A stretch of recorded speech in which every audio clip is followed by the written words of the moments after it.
کہ مجھے توفیق دے دے، کیونکہ توفیق بہت بڑی نعمت ہے۔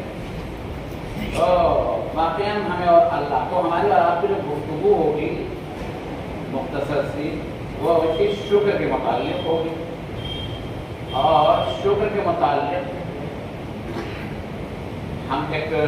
مختصر سی داستان کو 3 دن سے بیان کرنا چاہ رہے تھے، مگر جو وہ موقع نہ ملنے کی وجہ سے وہ ذہن میں بات ابھی تک رہ گئی۔ تو آج میں انشاءاللہ ہم پہلے اس کو بیان کر دیں گے، تاکہ چونکہ شکر کے علاوہ کوئی اور گفتگو ہی نہیں ہے، تو شکر کرنا چاہیے۔ یعنی ماہ مبارک رمضان کے دعاؤں میں سے ایک دعا کا فقرہ یہ بھی ہے کہ میرے مالک تو مجھے توفیق عنایت کر دے کہ میں تیرے کرم کے سہارے سے تیری نعمتوں کا شکر ادا کر سکوں۔ ہمارے اور آپ کے چوتھے امام سید سجاد علیہ السلام ارشاد فرماتے ہیں کہ اس اللہ کا شکر کہ جس نے اپنے لطف و احسان کے ذریعے کے راستوں میں سے ایک راستہ جو اس نے اس مہینے کو قرار دیا، یعنی ماہ رمضان کو، یعنی ماہ رمضان کو اللہ نے جو ہمارے اور آپ کے لیے قرار دیا ہے، امام سجاد علیہ السلام فرماتے ہیں کہ یہ اللہ کا شکر ہے کہ اس نے اپنے اس مہینے کو ہمارے لیے قرار دیا ہے۔ واقعی ہمیں یہ قدر کرنا چاہیے۔ سب سے پہلا جو مرحلہ اور مسئلہ آتا ہے شکر کے متعلق، وہ یہ ہوتا ہے تاکہ شکر کا معنی اور مفہوم کیا ہو جائے۔ بعض شکر کے معنی اور مفہوم یہ ہوتے ہیں کہ فرض کیجیے کہ کوئی انسان آپ کو کوئی نعمت عطا کرے، کوئی چیز دے، تو اس نعمت کو لینے کے بعد نعمت دینے والے کی آپ قدردانی کریں، اس کا نام ہے کیا؟ شکر۔ آپ نے میری کوئی ہیلپ کر دی، مصیبتوں سے مجھے نجات دلا دیا، میری پریشانیوں میں آپ نے ہاتھ بٹایا، مجھے آپ نے سہارا دیا، ہم نے آپ کو شکر ادا کیا۔ تو احسان اور کرم کرنے والے کی نعمتوں کا قدردانی کرنا، اسے کہتے ہیں شکر۔ شکر کی کئی قسمیں ہیں۔ شکر زبان سے بھی ہوتا ہے، جس کو کہتے ہیں شکر لسانی، شکر قلبی بھی ہوتا ہے، دل سے شکر ادا کرنا، زبان سے شکر ادا کرنا۔ مگر اللہ نے ہمیں اور آپ کو نعمتیں تو اتنی زیادہ دی ہیں کہ ان نعمتوں کو ہم اور آپ شمار ہی نہیں کر سکتے ہیں۔ تو نعمتوں کے ملنے پر کیا ہے، انسان کو شکر ادا کرنا چاہیے، اور نعمتوں کے چھین جانے پہ کیا ہو، صبر کرنا چاہیے۔ لیکن ہمارا اکثر و بیشتر افراد بشر کو اس کائنات عالم میں آپ نے یہ دیکھا ہوگا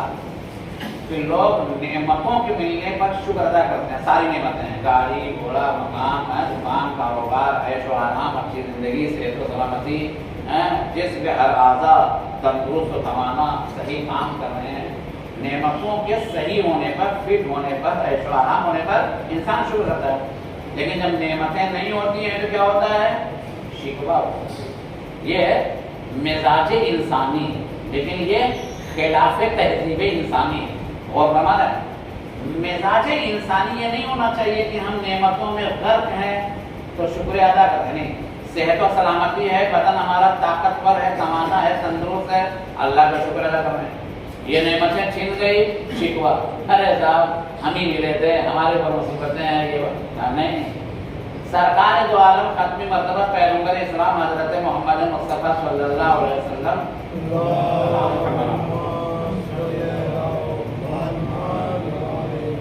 کو جب کوئی خوشی کی بات آتی تھی تو رسول اللہ کی زبان میں فوراً آتا تھا الحمدللہ علی نعمائہ، تمام تعریف ہے اللہ کے لیے اور علی نعمائہ، جو اس نے مجھے نعمت عطا کی، نہیں اس کی حمد و ثنا کرنا، یہ بھی ایک شکر کا مرحلہ ہے۔ اور جب کوئی غم کی بات رسول اللہ کے پاس سامنے آتی تھی تو رسول اللہ کیا کہتے تھے، الحمدللہ علی کل حال، خدا کا شکر ہے ہر حال۔ یعنی سب کا مطلب ہوا غربت میں زندگی بسر کر رہے ہیں، مصیبتوں میں زندگی بسر ہو رہی ہے، پریشانیوں میں زندگی بسر ہو رہی ہے، تو شکوہ نہیں کرنا، بلکہ ہر حال میں اللہ کا شکر ہے، صحت ہے تو بھی شکر ہے، مرض ہے تو بھی شکر، دولت ہے تو بھی شکر، غربت ہے تو بھی شکر، سکون و آرام ہے تو بھی شکر خدا ہے، مصیبتوں میں تو ہے۔ میں آپ کی خدمت میں ایک با ایمان ضعیفہ کی داستان کو گزارش کرنا چاہتا ہوں، جس کو دیکھنے کے بعد سننے کے بعد ہمیں اس بات کا احساس ہو جائے گا کہ صرف نعمتوں کے ملنے پر ہی ہمیں اور آپ کو شکر خدا ادا نہیں کرنا چاہیے، بلکہ ہر حال میں اللہ کا شکر ادا کرنا چاہیے۔ اکثر بیشتر ہوتا ہی ہے، جیسے ابھی ہم سوچیں بھائی اللہ نے ہم کو کیوں نہیں اتنا مال و دولت دیا، مثال کے طور پر فرض محال نہیں ہے، تو کہا کہ اللہ بہتر کرے، وہ ہمیں اور آپ کو اپنی مصلحت کے اعتبار سے دیتا ہے، اپنے علم کے اعتبار سے دیتا ہے۔ جن چیزوں کے دینے میں پروردگار اپنے بندوں کے خیر کو دیکھتا ہے، اچھائی کو دیکھتا ہے، اس کو وہ دیتا ہے۔ جس میں یہ دیکھتا ہے کہ میرے بندہ میری نعمتوں کو لے کے بیٹھ جائے، وہ ہمیں نہیں دے سکتا۔ فرق یہ ہے اس کے دینے میں اور ہمارے لے کر نعمتوں کے استعمال کرنے اور دینے میں کہ ہم یہ سوچتے ہیں کہ ہر اس میں خیر ہے، ہر چیز میں، اللہ کا نہیں۔ جس میں تم خیر سمجھ رہے ہو سکتا ہے اس میں شر ہو، جس میں تم شر سمجھ رہے ہو اس میں ہو سکتا ہے، یہ قرآن کی بھی آواز ہے۔ تو یہ ایک جو باایمان، تو میں نے کہا کہ نعمتوں کے ملنے پر شکر، نہ ملنے پر ہم شکوہ کرتے ہیں، ایسا نہیں ہونا چاہیے۔ ہر حال میں ہمیں شکر خدا ادا کرنا، یہ سیرت سرکار دو عالم بھی ہے۔ میں ایک ضعیفہ کی داستان بھی، کہ ایسی ضعیفہ جو شکر گزار کے باایمان ہے۔ جناب عیسیٰ علیہ السلام نے ایک دن بارگاہ خدا میں یہ عرض کیا کہ اے میرے مالک، تو مجھے اپنے کسی ایک ایسے انسان کی نشاندہی کر دے، بس اسی داستان پہ بات تمام کہ جو تیری ہے وہ مخلوق، وہ انسان دونوں میں آتا ہے، ہم مرد اور ہم عورت، تو یہ ایسے انسان کی نشاندہی کر دے کہ جس کو تو مجھ سے زیادہ چاہتا ہے۔ بھائی عیسیٰ نبی خدا ہے، وہ اللہ ہے، تو اس کو تو مجھ سے زیادہ چاہتا ہے۔ التجا و فریاد کیا حضرت عیسیٰ نے بارگاہ پروردگار، میرے مالک تو مجھے ایک ایسے انسان کی نشاندہی کر دے کہ جس کو تو مجھ سے زیادہ چاہتا ہے۔ التجا کو سننا روح اللہ کی اللہ نے، بھائی نبی خدا کی بات، وہ اللہ جو کہا کہ عیسیٰ یہ آبادی سے تم نکل کر تم جو فنا اس میں لے جاؤ، آبادی سے دور دریا پار کر کے دریا کے اس طرف جاؤ، وہاں پہ میری ایک مخلوق ہوگی کہ جس کو دیکھ کے تمہیں اس بات کا احساس اور اندازہ ہو جائے گا۔ حکم خدا ملا، حضرت عیسیٰ علیہ السلام دریا کے اس پار گئے، اور جب دریا کے اس پار آئے تو حضرت عیسیٰ علیہ السلام نے کیا دیکھا کہ ایک جھوپڑی ہے، ٹوٹے پھوٹا، پہلے زمانے سے چھپر ہوتا تھا، الگ سے اس میں بڑا آرام ملتا تھا، سکون ملتا تھا انسان، مگر جن چیزوں اس زمانے میں سکون ملتا تھا وہ آج چیزیں نہیں ہیں، وہ تو انسان یاد کرتا ہے۔ چھوٹی سی جھوپڑی ہے، دریا کے کنارے ہے، اور ٹوٹی پھوٹی جھوپڑی میں کچھ بھی نہیں، نہ زندگی کے ساز و سامان ہے،